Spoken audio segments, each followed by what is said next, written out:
I want you to think about the last time you went to your storage unit. If you have one, you know what I'm talking about. That specific errand, usually not urgent, always slightly inconvenient, where you drive to a facility that smells like concrete and metal and other people's belongings, and you punch in your code, and you roll up your unit door, and you deal with whatever you went there for.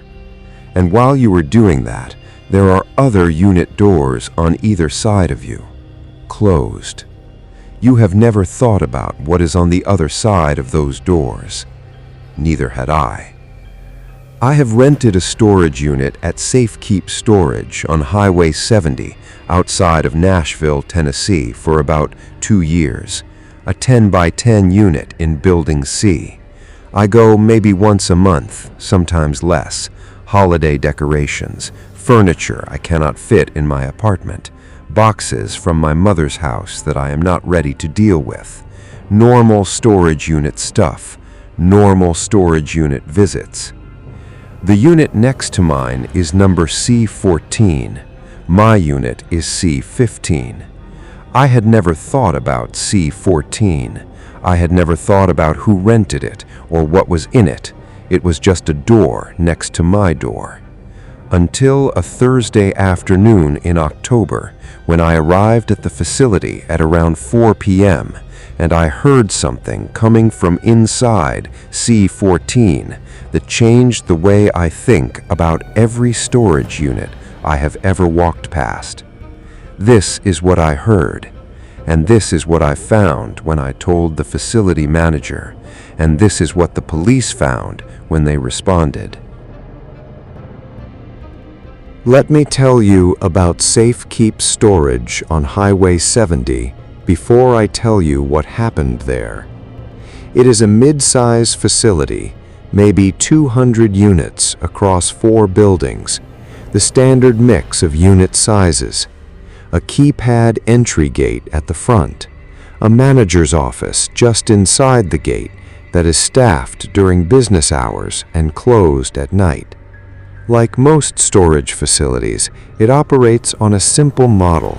You pay your monthly rent, you get a keypad code and a key for your own unit padlock.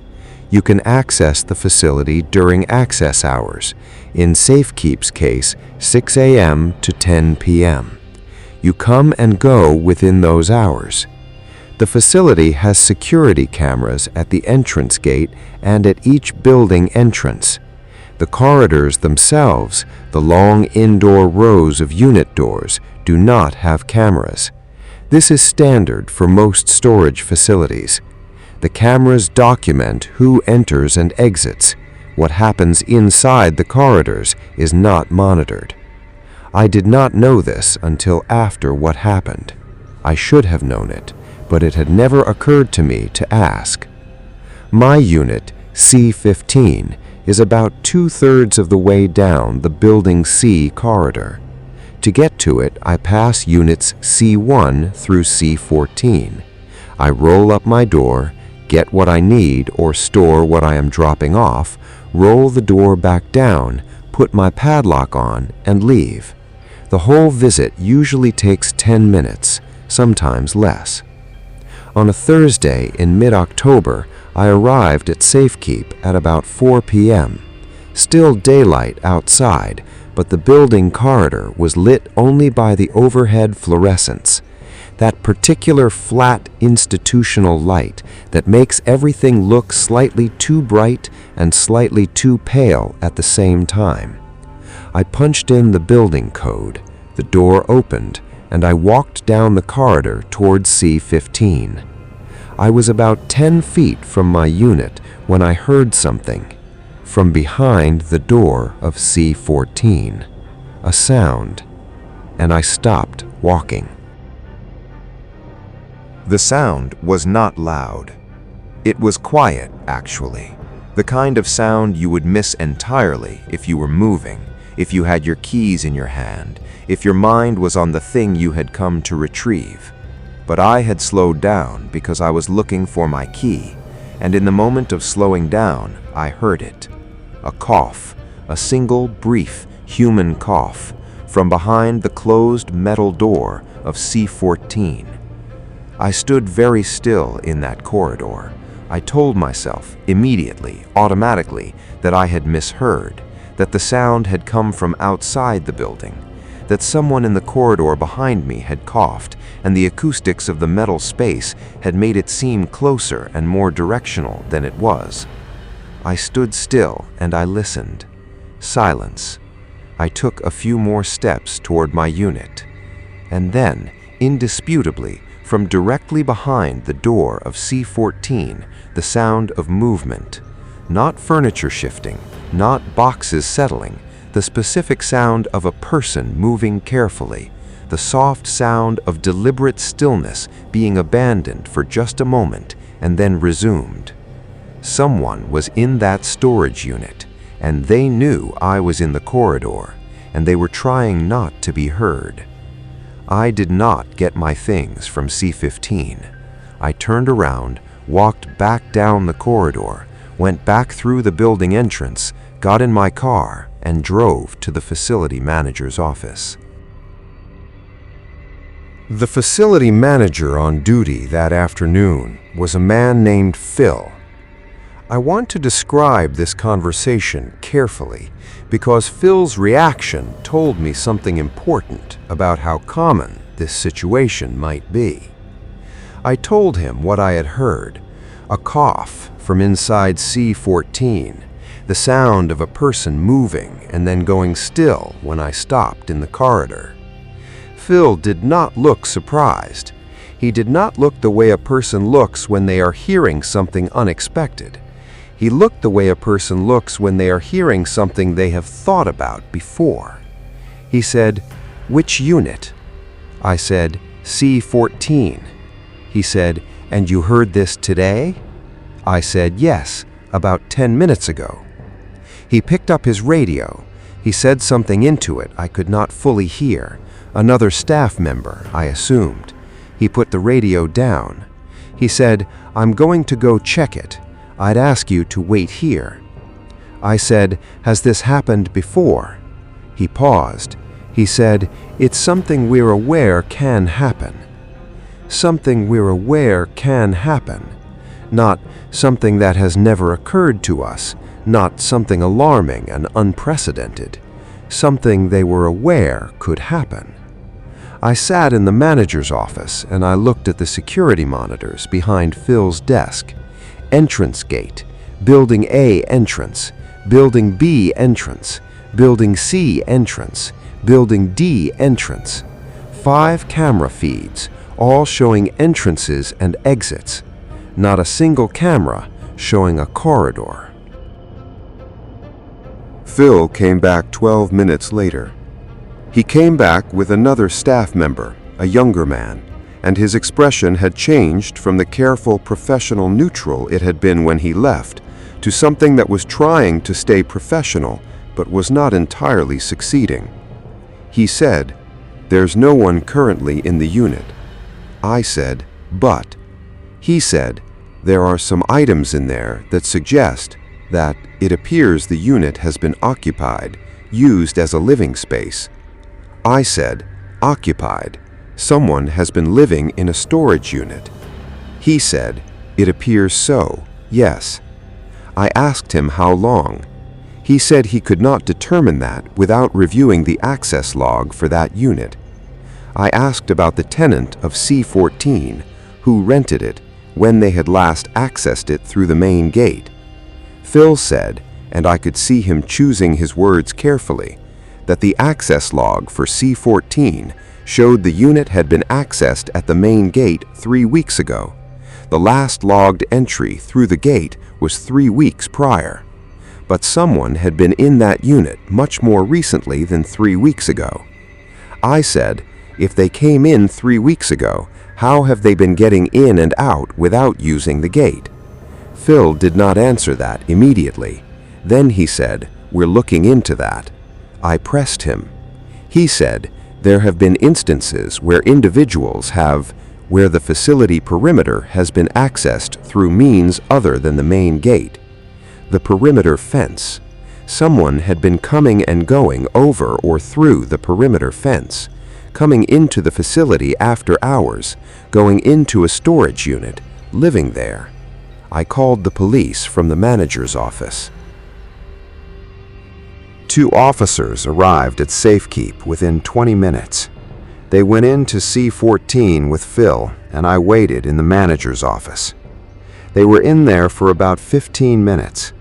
When Officer Walters, the officer who came to speak with me afterward, came back, she had her notebook out, and she sat across from me, and she told me what they had found. A sleeping bag on a flattened piece of cardboard, positioned against the far wall of the unit, away from the roll-up door. The sleeping area as far from the roll-up door as possible. A plastic grocery bag containing packaged food, crackers, peanut butter, granola bars, a few apples. The food still had purchase receipts in the bag, the most recent dated 4 days ago. A battery-powered camping lantern, batteries recently replaced, the packaging was still in the unit, a fresh 4-pack of AAs. A charger, plugged into the unit's single electrical outlet, a standard outlet that comes with most storage units for the use of power tools and equipment during loading. The charger had a phone cable attached. There was no phone, but there was a phone cable. Clothing, several items, folded neatly, stacked against the wall beside a cardboard box that had been repurposed as a surface. Jeans, 2 shirts, a jacket, folded with care. A small mirror about the size of a paperback book propped against one of the storage boxes. And on the floor near the sleeping area, a paperback book, open, face down, as if set down mid-reading. Officer Walters looked at me after describing all of this. She said, "Whoever was living here left when they heard you in the corridor. We found no one in the unit or in the facility." I said, "How long do you think this has been going on?" She said she could not estimate with certainty. She said the food dated 4 days prior was the most recent datable evidence. She said the wear on the sleeping bag and the state of the cardboard beneath it suggested more than a few nights. She said storage units are used as living spaces more often than most people realize. Usually it's someone in a housing crisis. Occasionally it's someone who chooses it deliberately for privacy. In either case, the same safety concern applies. This is an unmonitored space that someone has established a routine in, and your proximity to that unit means you've been sharing a corridor regularly. I thought about all the times I had walked down that corridor in the past 2 years, all the times I had been alone in that building, 10 feet from C14, getting my holiday decorations or dropping off boxes. All the times the door of C14 had been closed and I had walked past it without a thought. The investigation that followed involved the storage facility management company and the local police. Phil eventually confirmed what I had suspected. The access log for C14 showed the last legitimate gate entry was 3 weeks prior.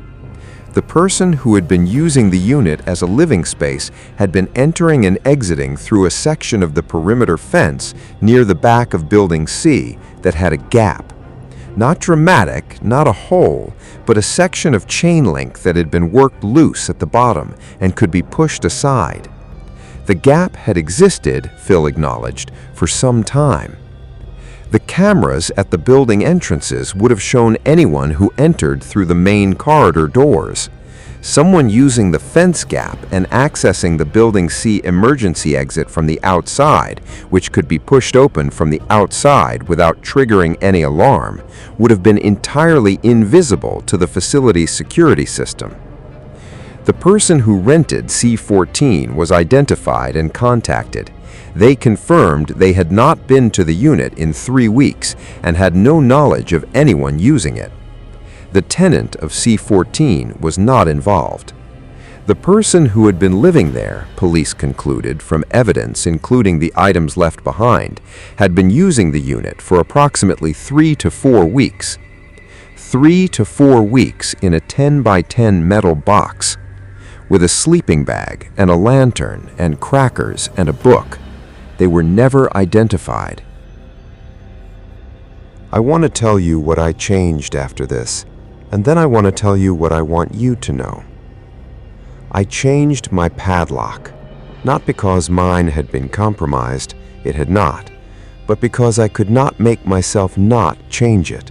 It was something I could control, and it cost $8, and it made me feel marginally better. I now go to my storage unit during peak hours when other people are around, not at 4 p.m. on a quiet Thursday. Saturday mornings when the facility has other visitors. I look at the door of C14 every time I pass it. I do not know why I expect it to tell me something different from what it always has. It is just a door. It has a new padlock on it now. The facility changed the lock after the incident.